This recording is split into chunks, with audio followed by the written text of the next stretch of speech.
Hey, everybody, and welcome to another episode of On the Move with the Caravan Football Preview. I am Chris Miller, and with me, as always, is Jim Powers. Jim, how are we doing today?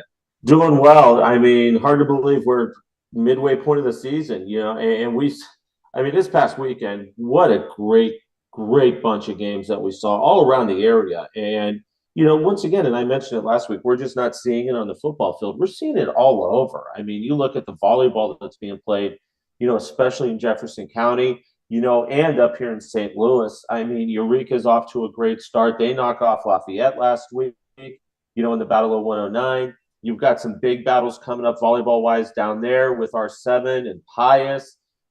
Pius is playing at a high level softball-wise. It's great to see the kids competing. And knock on wood, Mother Nature has let the kids play for the most part here in the fall. I think today, yesterday was a day to where kind of saw Mother Nature kind of say, okay, I'm not going to rain on you. I'm just going to throw 99-degree temperatures at you and make you deal with that. So, but yeah, it's awesome. And we're going to have another great slate of games this weekend. And it's going to be a lot of fun to see what continues to go on. Absolutely. I mean, there's been so many good matchups already early in the season, and I think maybe the best is still yet to come.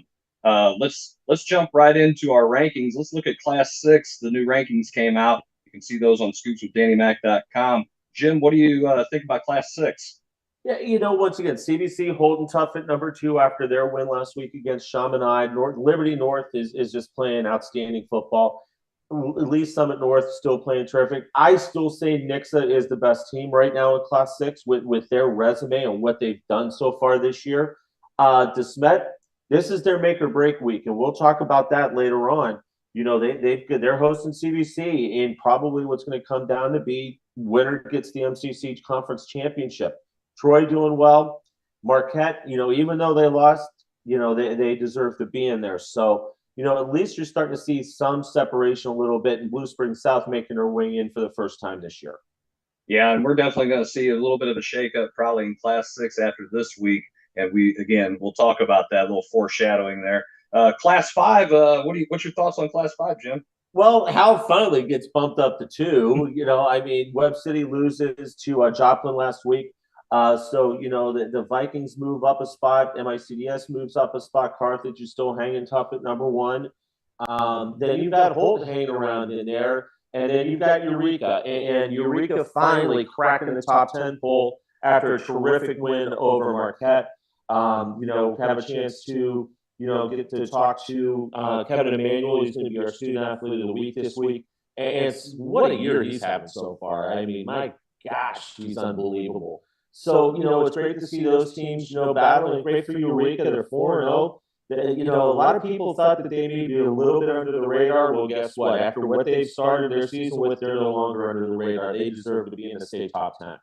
Absolutely. And there's so many good teams in Class 5. It's just like you said earlier this year, it's a meat grinder. So Class 5 being probably the best class there is in football. Records even show it as well, even at this point in the season.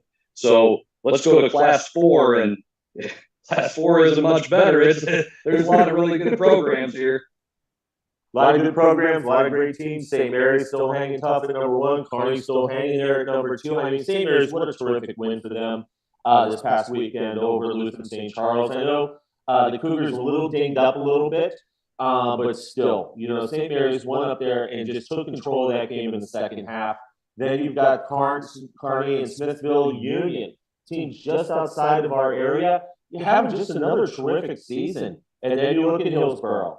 Boy, I tell you what a job they did against North County. We thought that game was going to be a heck of a lot closer than what it was, but it wasn't even close. It was Hillsborough in the second half that just wore down the Raiders. And then you look at the usual suspects at the bottom with West Plains, Nevada, Hannibal at 2-2, but they are a scary 2-2 team. And Vashon dropped out after, losing to St. Louis U. High this past Friday night, a game that I had a chance to go see. Rockwood Summit 3-1. I don't think they're getting nearly the love they deserve. You got to remember, Eric Stewart brought a bunch of kids back from a team last year that lost to Jackson in the quarterfinal.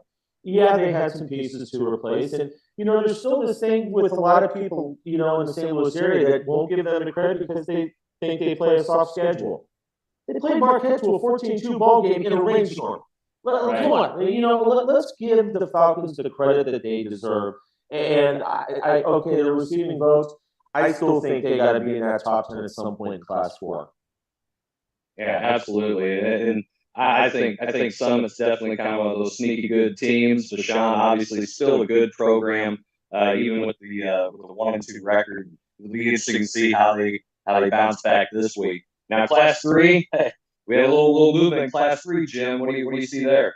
Yeah, you knew the movement was going to happen the way the Lutheran St. Charles lost on Friday night to St. Mary's. Cardinal Ritter makes the jump. The 4-0, they're doing so many things well, but they get a big test with Lutheran St. Charles this week again. We're going to talk about later on. There's your tease. St. Pius out of the Kansas City side doing some terrific things at 4-0. Valley Catholic, you know what? Here's that little Class 1 school that is number 4 in the Class 3 state rankings, and they deserve it the way they're playing right now. Liberty North, number 7. And then Park Hill Central, another team that is really, really good year in and year out, coming in at number 9. So, Class 3, a little bit of movement at the top, not so much at the bottom, but that is going to be a really, really fun class to watch as we move forward over the next back half of the season. Yeah, absolutely. And Lutheran North is, again, one of those 2-2 teams that they're a lot better than their record speaks, but what a great program they've got. And again, Valley Catholic doing Valley Catholic things. Yeah. So it'll be kind of curious to see now, without having St. Mary's in the way, how far Valley Catholic can drive their bus and get into the state playoffs. I think the thing there is going to be, I think the shock from last year finally wore off. And that's what Jed does down there. That he does such a terrific job in coaching those kids up and motivating them. And I think last year, yeah, they were a little shell-shocked when they played St. Mary's. And you get that. But, I mean, this is a group that knows how to respond. And I think they're responding in a terrific fashion. But the thing that you're going to have to watch out with Valley is, you're going to get a Ritter team early in the sectional quarterfinal. You're going to see a Lutheran North team possibly. So you've got to start mentally preparing yourself for teams that are going to chuck it all over the place and have big offensive, defensive lines, pretty much your size. So you've got to start working towards knowing what you're going to see in the future, because I think Valley should win their district. It's going to be a great district, but I think getting to that next step, they know that they're going to have a Ritter standing in their way, a Lutheran North standing in their way.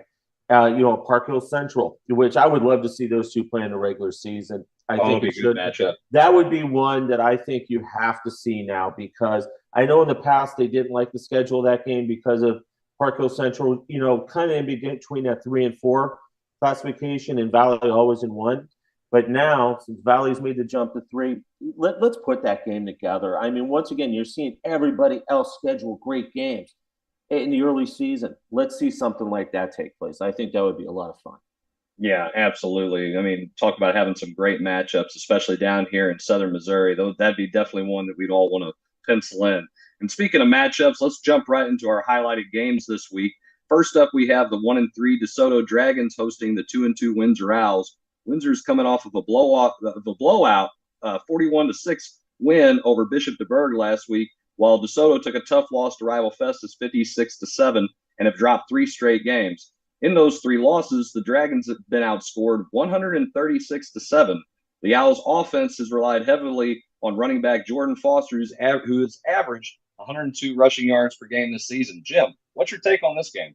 Well, this is a good bounce back for Windsor. DeSoto, they get that week 1 win, and then they just run into a gauntlet of teams that are just playing at such a high level.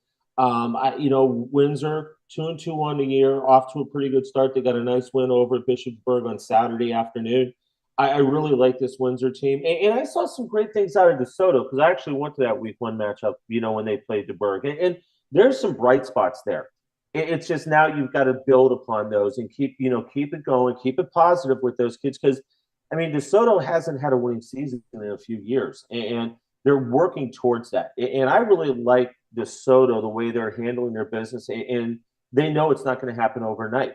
Whereas Windsor, they've got a couple years under the new head coach's belt. They're starting to show a little bit more of those signs of turning that program around. I think it's going to be a fun matchup, two evenly balanced teams. They both do a lot of great things offensively and defensively, so it'll be a lot of fun to watch how that game shakes out. Absolutely, and I think it's just, again, one of those you kind of throw the records out the window with these two, because again you have a lot of familiarity between both programs.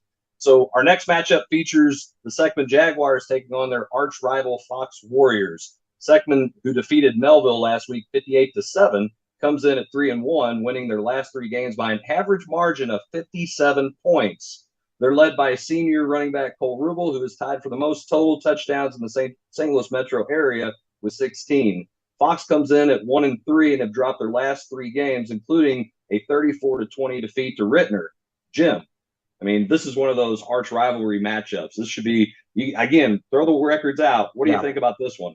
Yeah, throw the records out. But you know what? Seckman has the advantage because of Cole Rubel. I mean, Cole is, once again, he is one of the best athletes. And I'm not saying quarterback, I'm not saying running back. He is one of the best athletes in the metro area, bar none. We've seen that over the last couple of years. You look at Fox, look at their schedule. Look at who they've run into. They play Lindbergh, they play Ledoux, they play Ritter. I mean, Tank's got them on a gauntlet right now in their schedule in the early season, and that's going to make them better. But once again, the C6 rivalry, you throw the win records going. I mean, these two teams will flat out get after it. It'll be a great matchup. A little bit of the edge to Seckman, just because of what Cole Rubel brings to the table. But boy, these games are always fun to watch, and this one will be no different. Yeah, and I think you said it right. I think he is definitely the difference maker because of just his overall talent alone and what he can do on the football field. Our next matchup features a couple of 3-1 I-55 conference rivals, as we have the Herculean Black Cats traveling to St. Pius X this week to take on the Lancers. The Black Cats lost a very close, low-scoring game to conference rival and Class 1 7th-ranked St. Vincent last week, 19-16. But still sport a very potent offense led by quarterback Jackson Deering and running back Lucas Barr. The Lancers have won their last 3 games, including a 27-12 win over conference rival Jefferson last week, and have relied on junior quarterback James Smith in the air as well as on the ground this year to move the offense. This game will be broadcasted by Off the Rails Media on the Coach's Box YouTube channel as well as the Streamline Sports app. Jim, you know that we're going to hear a lot about this. About what we say about this one. So let's get your thoughts right here. The trash talk started last Friday night at 11 o'clock, and it has continued to amplify throughout the week. I mean, and that's the fun thing about this game is because, everybody's good friends. I mean, both coaching staffs are good friends. All of us, we're all good friends. I mean, but, Herky had a chance to win that game. They got the ball down to the 21-yard line with under a minute to go. And you got to give St. Vincent a lot of credit. I mean, they got the defense, stood up the way that they needed to. But Jackson Deering is turning into be one of the best quarterbacks in the metro area. Over 800 yards passing, does so many things so well. But I'm equally impressed with Herky's defense. I think Herculean's defense has just played lights out all year long. They got in the hole against St. Vincent and were able to hold them in the second half and let their offense go to work. And like I said, Deering had a chance, to get them into the end zone, and credit St. V's defense. They did a fantastic job. St. Pius, I love Smith at quarterback. I think he's doing some really, really nice things. Their defense is going to do some great things. Well, they're going to send some different blitz packages, at Deering and all that. But boy, number one, when's the last time you've seen both of these teams come into this matchup beating R7? We haven't seen that in a few years, and 3-1. And we're talking a lot of bragging rights. We're talking I-55 conference implications. I mean, this is just going to be a knockdown drag out. And honestly, you flip a coin on this one and who's going to win, because it's that close and that tight, I think, between these two clubs. Yeah, and I really think that Herculaneum senior class, I mean, they do such great things that they're in all sports, not just football, basketball, baseball, and they're showing right now that hey, we're here and we're for real. So I think it's going to be a great matchup. Can't wait to be a part of the broadcast and see that And I was thing going to say firsthand. the broadcast is going to be priceless because you got the two basketball coaches that are going to be doing the game with Zach McVey and Riley Blair. I mean, like I said, the trash talking started last Friday at 11 o'clock at night, and it has just gotten worse and worse as the week has gone on. And it's only Tuesday. It's only Tuesday. We still got three. We still have the coaches box tomorrow night. I can only imagine what kind of off the rails circus that's going to turn out to be. Oh, the group chat is just going to be, by the time this show is aired, the group chat is going to be on another level. It'll definitely be off the rails for sure. No Our doubt. next matchup features another conference rival matchup as the 2-2 Festus Tigers travel across Highway A to take on the 4-0 and Class 4 6th ranked Hillsborough Hawks. The Tigers have won their last two games by an average margin of 39 points, including a blowout win over DeSoto 56-7, as mentioned earlier. The Hawks coming off an impressive 31-10 victory over North County, one of our highlighted games last week, and have rolled their opponents this year and have accumulated 1,900 total yards of offense through the air and on the ground. These two teams have had some great battles in years past. So, Jim, what's your take on this one? Festus better come ready to go. I mean, Hillsborough, what they've gone through the last 2 weeks. You travel to Zumo West and you lay the wood to them, and then you come back at home against conference rival North County. I mean, you take a stranglehold of the conference, top of the conference last week against the Raiders. You know, you look at what Hillsborough has done with their running game, and it's just so doggone impressive. And Zach McVey sent me a text after Friday night's game against North County. He said, "How can Hillsborough stack up against some of the teams in St. Louis?" And I go, honestly, they would be in 90% of the games. They're that good and that talented, and it's just not the running game. Their defense is unbelievable. I mean, the way that they're just shutting down opposition offenses and limiting possessions and limiting plays and giving our offense the ball in great field position, that just shows you right there. They're hitting it on all three levels with offense, defense, and special teams. Festus, I know they're going to have a plan. I know they're going to have a way to try and figure some stuff out, but it's going to be an awfully big hill to climb, against right now one of the hottest teams in the state in that Hillsborough group. Yeah, and they in Hillsborough, I know there's a lot of stuff that's said about their offense, but as you said, their defense has just been lights out. They've got a couple of sledgehammers back there playing linebacker, safety. I mean, they got some guys who like to hit, and that only is going to breed success as far as what you're going to be able to do this year. I agree with you. I think they're definitely one of the top teams. I think they can compete for a Class 4 title just like they are now. Oh, without a doubt. And the thing is, you look at Summit, you look at St. Mary's, you look at, some of those other teams in Class 4. I mean, gosh, we talk about how good Class 5 is. Class 4 is nipping at their heels, in the talent level and just how good that classification can really be. And I know all my friends that are at Class 6 schools, they're kind of shaking their head at me and scratching their head like, what are you talking about? Go watch these guys play. See what they are doing, and you'll understand what I'm talking about. 100% agree. So our next highlighted game will showcase a Class 3 state ranked matchup as the 3-1 Lutheran St. Charles takes on 4-0 Cardinal Ritter Lions. Last week, the third ranked Cougars dropped their game against Class 4 top ranked St. Mary's 56-20, while the Lions, now ranked first in Class 3, defeated Class 4 sixth ranked Elias 40-14. This matchup features a balanced Cougar offensive attack against a Lions defense that has only allowed 23 points total on the season. Talk about great games, Jim. How about this one? Yeah, and Lutheran St. Charles has to pick themselves off the mat, dust themselves off because they got it taken to them last week, and I know they're a little dinged up. I know they had some kids out with the flu last week, but the bottom line is St. Mary's in the second half just really imposed their own will against them, and that's what they've got to avoid. Against a Ritter team that once again very balanced attack. Great defense. I mean, when you go to Elias, you come away with a resounding victory. and just a really, really tough place to play in Jefferson City. That tells me a lot right there about where this Cardinal Ritter team is right now. They deserve to be the number one team in Class 3. And this is a great matchup. And once again, I love these matchups. And we kind of knew that this would be a state matchup. I didn't know where there was going to shake out, especially knowing that St. Mary's and Lutheran St. Charles were playing, the week before. But boy, I tell you what, it's a great matchup. And once again, this is what you love to see. And these two teams are AAA, foes. They play each other, in the regular season, and you never know. You could see the rematch later on in the season in the Class 3 playoffs. So kind of a gauge to see where everybody stands right now as we hit week 5. It's just amazing how much talent is actually in that conference Oh, just by itself. I mean, just unbelievable talent across the board.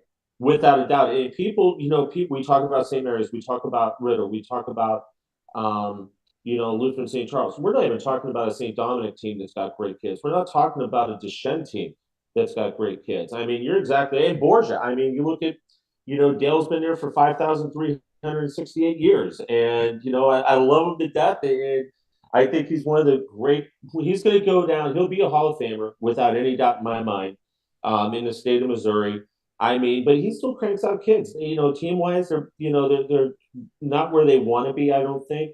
But he still cranks out great kids. But absolutely, the AAA conference is so doggone talented on the football side with the great kids that are coming through right now. Yeah, there's talent not only in football but other sports too, like basketball. I Like definitely know a basketball, little that bit you've about. seen on a few occasions. Oh yeah, oh yeah. So next we have the 3-1 Lindbergh Flyers taking on the also 3-1 Rockwood Summit Falcons. The Flyers dropped their first game of the season last week at Pattonville 29-17. The Falcons have won their last 2 games, defeating Parkway North in a shootout last week 44-32. Lindbergh senior running back, and I'll probably butcher this name, but Jake Nilo? Yes, You gotta correct me here, Jim. you're close. You're close to it, Nilo. Yeah. Nilo. Okay, good. I mean, I'm not good with pronunciation here or anything. But senior running back Jake Nilo has been a workhorse, racking up 472 yards on the ground on 84 carries, scoring 6 touchdowns. Summit junior quarterback Grant Gibson has had a great season through the air as well, with 771 passing yards, 10 touchdowns, and only 1 interception on the season. Should be another great matchup, Jim. What do you think? And this is all defense. This game is just going to go right down. I mean, both offenses can do great things. Gibson, filling the shoes of Drew Corbath really, really well. Lindbergh, great bounce attack, great running back. But this game solely goes on the defenses. John Diffley and his defensive staff have put together some. I mean, you got to remember last year, 11-1, 12-1, I think they were. Their only losses to Jackson. Regular season, they only gave up 3 points a game. This year, they're seeing some more points put against them, but they're still seeing the results that they want to see. And they'll dial something up against Lindbergh. And Lindbergh, and how some people really surprised about the loss to Pattonville last week. But, what Steve Smith is doing at Pattonville this year is terrific. And you're seeing some of the old suburban North schools coming back to prominence, so to say, with what Steve's got going on at Pattonville. Then you've got Kirksey and the great job he's done over at Ritter this year to get that program and going in the right direction. But yeah, gosh, this is a defensive battle that I cannot wait to see.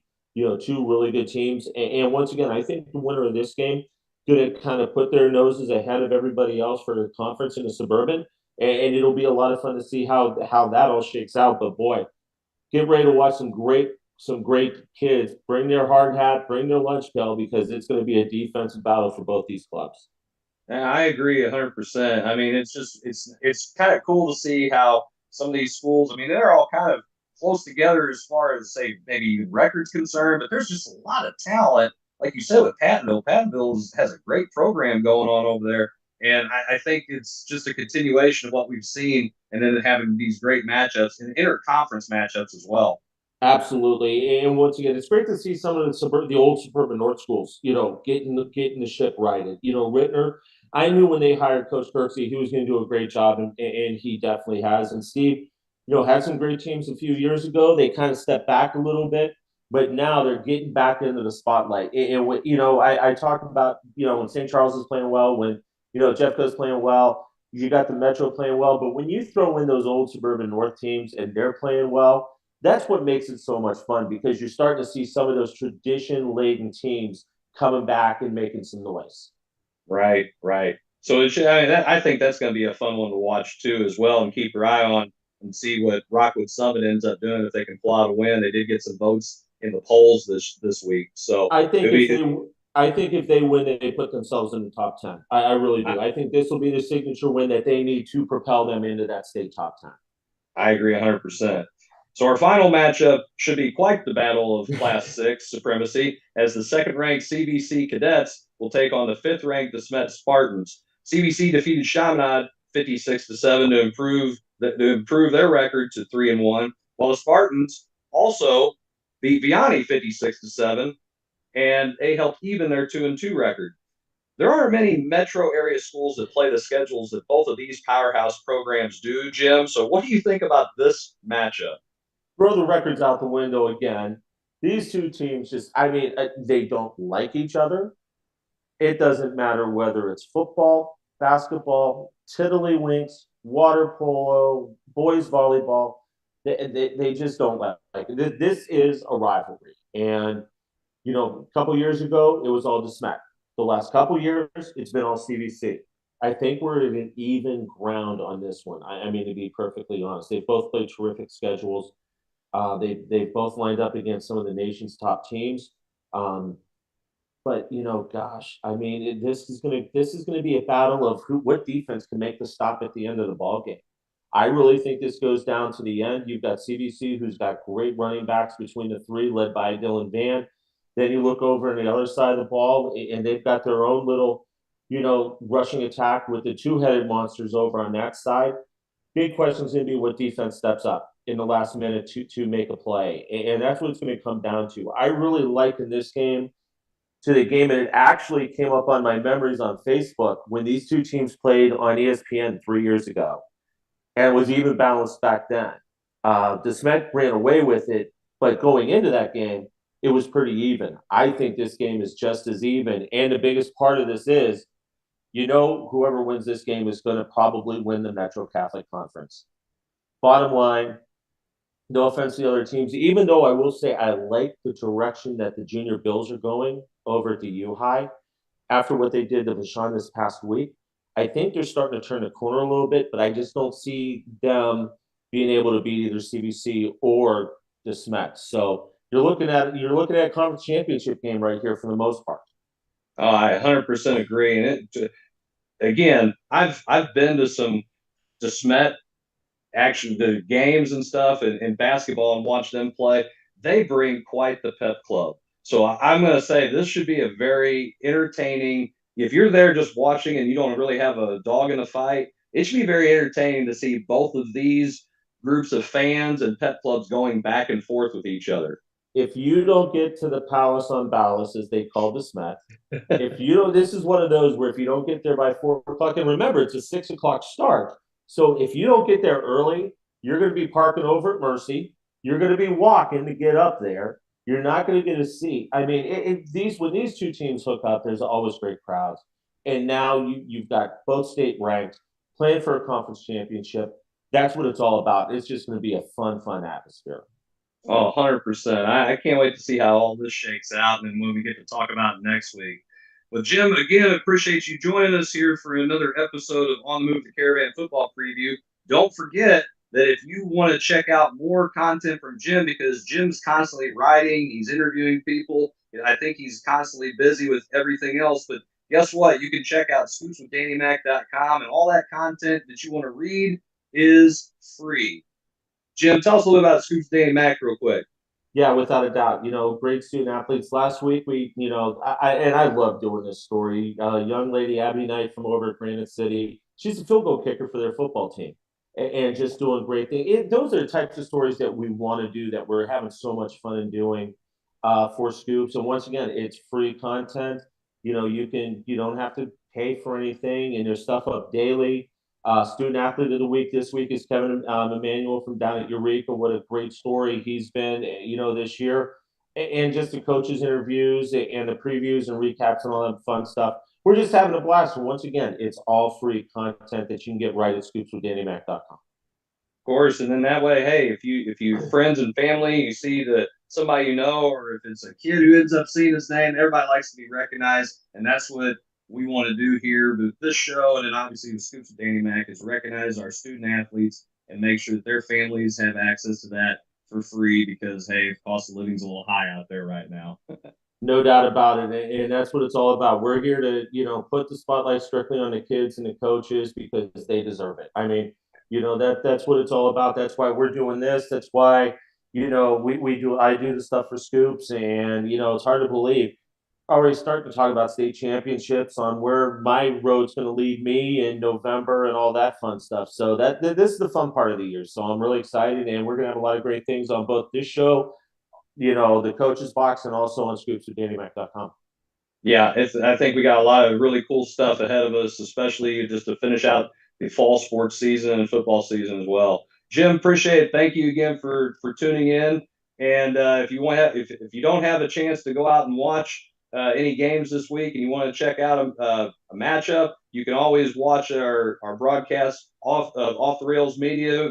Between the Lines Friday Night Football. We're going to be broadcasting the Herculean Blackcats taking on the St Pius 10th Lancers. Should be a good one. We got Zach McVey on the call with Riley Blair as color commentary. I'll be there probably for comic relief, but at the same time, should be a fun matchup. And then again, if you can't, go make sure you check out some of these other games if you can get out and do that, or find a streaming service that will allow you to do that for free.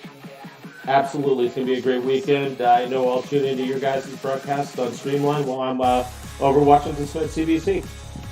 A little bit different matchup there than what we have there, but it still should be some fun football to watch. Jim, as always, appreciate it. Thank you guys for tuning in and hanging out with us. This has been another episode of On the Move with the Caravan Football Preview. We will see you guys next week.